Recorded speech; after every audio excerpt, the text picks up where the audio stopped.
کون ہے وہ شیطان؟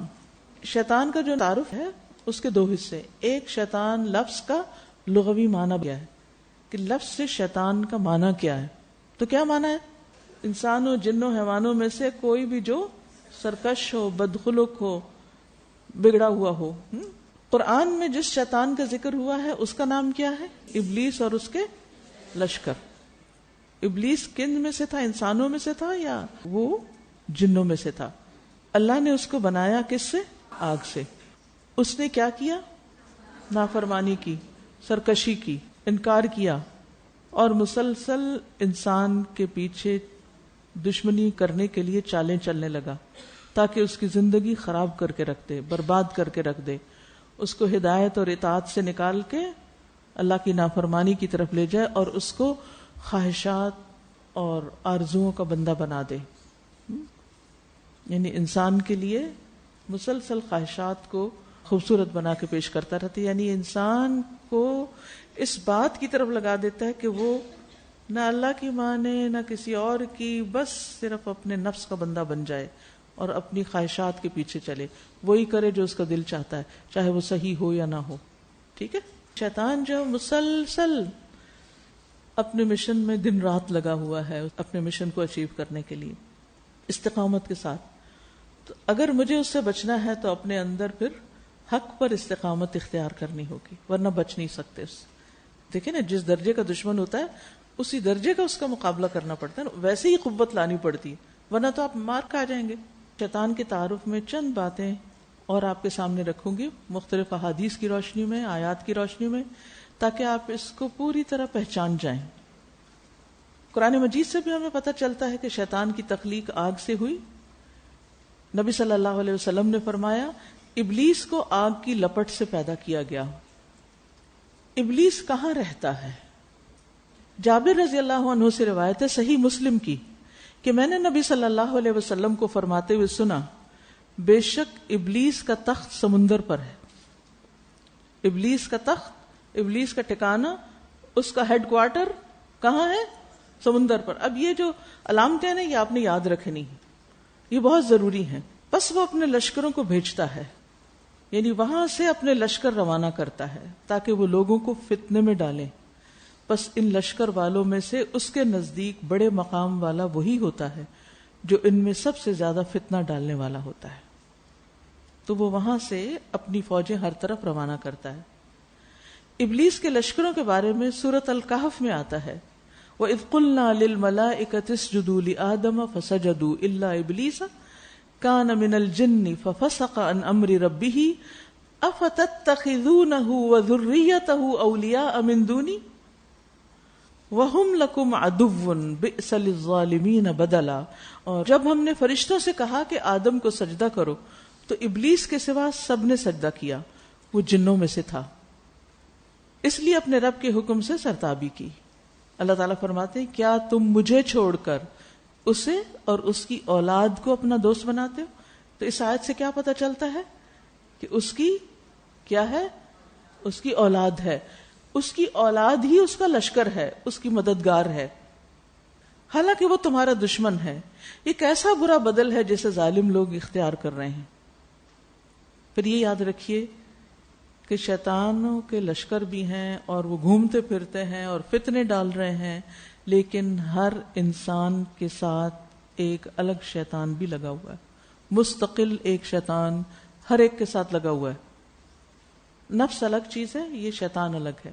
ٹھیک ہے، یہ یاد رکھنے کی بات ہے کہ ہر ایک کے ساتھ شیطان لگا ہوا ہے. صحیح مسلم کی روایت ہے رسول اللہ صلی اللہ علیہ وسلم نے فرمایا تم میں سے ہر آدمی کے ساتھ اس کا جن ساتھی مقرر کر دیا گیا. کبھی میں کسی سے جن کی کوئی بات کروں تو لوگ ایک دم ڈرنے لگتے تھے. میں کہتی اس وقت کیوں ڈر لگ رہا ہے؟ وہ تو ہر وقت تمہارے ساتھ ہے، ڈرنا کس بات کا؟ صحابہ نے عرض کیا آپ کے ساتھ بھی اللہ کے رسول؟ آپ نے فرمایا میرے ساتھ بھی، مگر اللہ نے اس پر میری مدد فرمائی تو وہ مسلمان ہو گیا، پس وہ مجھے نیکی ہی کا حکم دیتا ہے.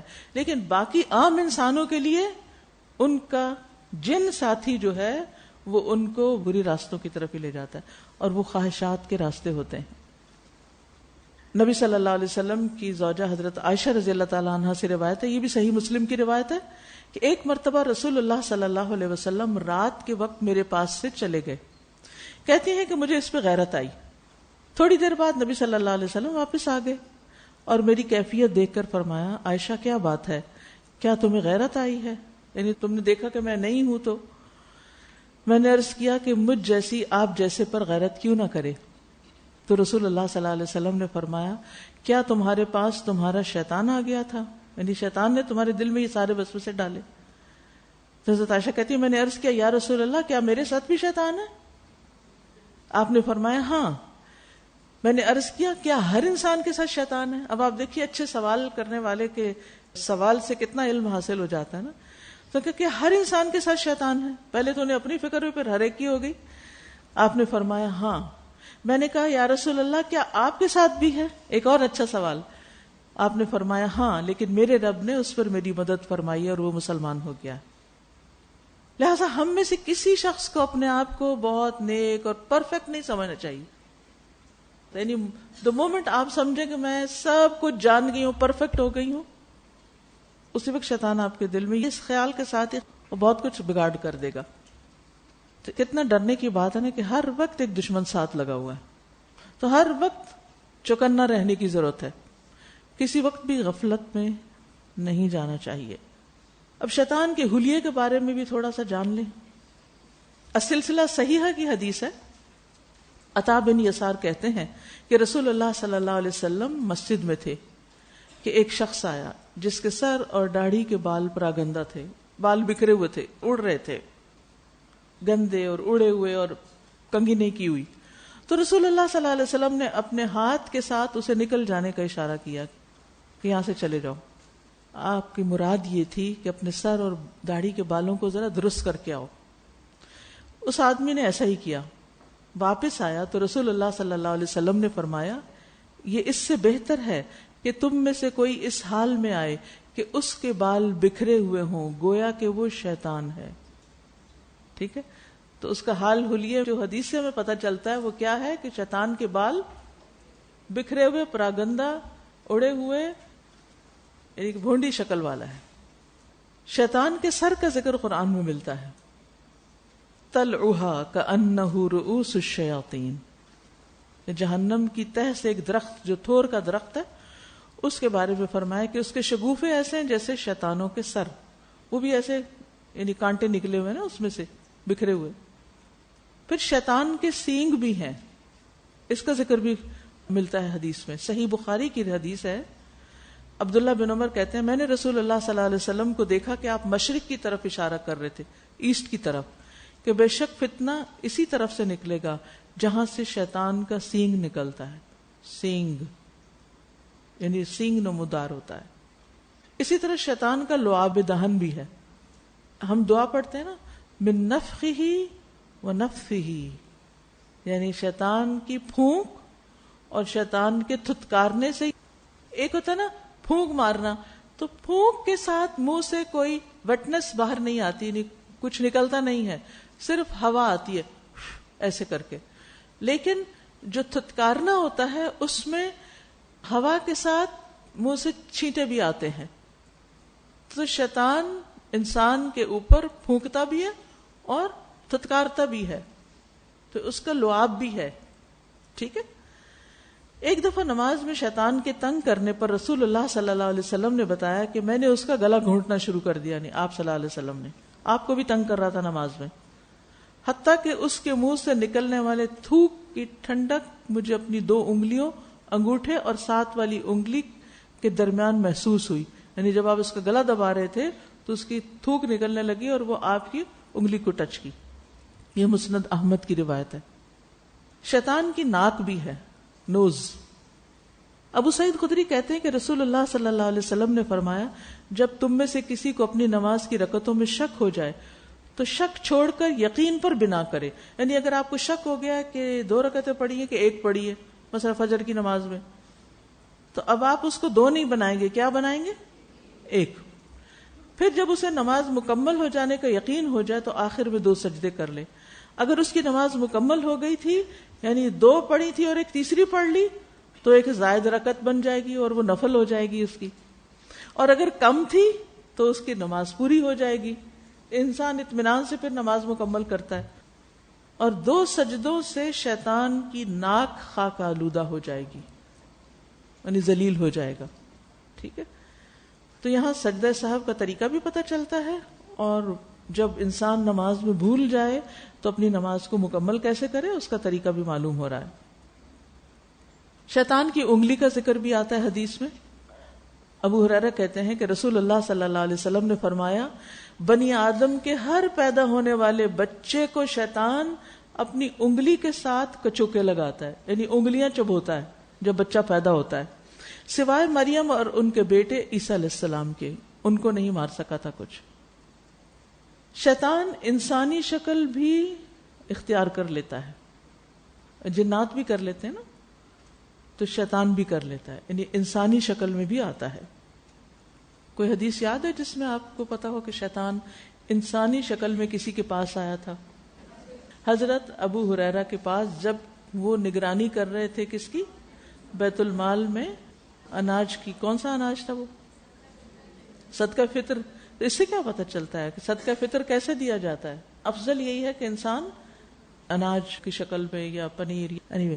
تو حضرت ابو ہریرہ کے پاس شیطان اس دن انسان کی شکل میں آیا اور چوری کر رہا تھا، تو انہوں نے اس کو پکڑ لیا. تو آخر میں کس چیز پہ چھوڑا؟ ایک بات کر کے. وہ بات کیا تھی کہ میں تمہیں ایک آیت بتاتا ہوں، اگر تم رات کو پڑھ لو تو صبح تک شیطان تمہارے قریب نہ آ سکے گا. وہ کون سی آیت تھی؟ آیت الکرسی. تو حضرت ابو ہریرہ نے نبی صلی اللہ علیہ وسلم کو جب آ کر بتایا تو آپ نے کیا فرمایا؟ اگرچہ وہ جھوٹا ہے لیکن بات اس کی سچی ہے. اور اس نے اپنے آپ کو چھڑانے کے لیے ابو ہریرہ کو ایک اچھی بات کیوں بتائی؟ کیونکہ اس کو پتا تھا کہ ابو ہریرہ کس چیز کے شوقین ہیں اور کس چیز کی وجہ سے وہ مجھے چھوڑ دیں گے. یعنی شیطان جب انسان کو خوب پہچانتا ہے کس انسان کی کیا ویکنس ہے، کس انسان کی کیا پرائرٹی ہے، اس کو کس راستے سے مار دے سکتا ہوں. تو یہاں تو خیر اس نے اپنے آپ کو چھڑانا تھا، کیونکہ حضرت ابو ہریرہ نے کہا میں تمہیں چھوڑوں گا نہیں، میں تمہیں نبی صلی اللہ علیہ وسلم کے پاس لے جاؤں. تو اس سے وہ ڈرا اور اس نے کہا اچھا میں تمہیں ایک بات بتاتا ہوں، بس تم مجھے اس پہ چھوڑ دو. تو انہوں نے چھوڑ دیا. اسی طرح بعض اوقات شیطان کچھ انسانوں کی یا کچھ چیزوں کی شکلیں دھار لیتا ہے اور اس طرح انسانوں کو گمراہ بھی کرتا ہے. دجال کے فتنے میں آتا ہے نا کہ دجال انسان سے کہے گا کہ بتاؤ اگر میں تمہارے بھائی اور ماں اور باپ کو زندہ کر دوں تو کیا تم مجھے مان لو گے؟ تو لوگ کہیں گے کہ ہاں. تو وہ ان کے مرے ہوئے ماں اور باپ اور ان کی شکل میں یعنی شیطان سے مدد لے کے شیطانوں کو ان کی شکل دے کے لوگوں کے سامنے کرے گا، اور اس طرح لوگوں کے ایمان خراب ہو جائیں گے. آج بھی آپ دیکھیں کہ بہت سے لوگ شوبدہ بازی کرتے ہیں.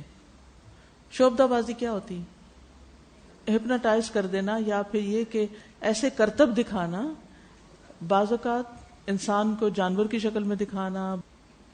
تو یہ جادو اور جنات اور شیاطین کی مدد سے اس طرح کے کام کیے جاتے ہیں. کچھ تو ٹرکس ہوتے ہیں لیکن کچھ صرف ہاتھ کی مہارت نہیں ہوتی بلکہ اس میں شیاطین بھی انوالوڈ ہوتے ہیں، اور وہ شیطان انسانی شکل یا اس خاص چیز کی شکل میں ڈھل جاتے ہیں. انسان دھوکہ کھا جاتا ہے، کہتے میں نے اپنی آنکھ سے دیکھا ہے یہ چیز، تم کیسے کہتے ہو؟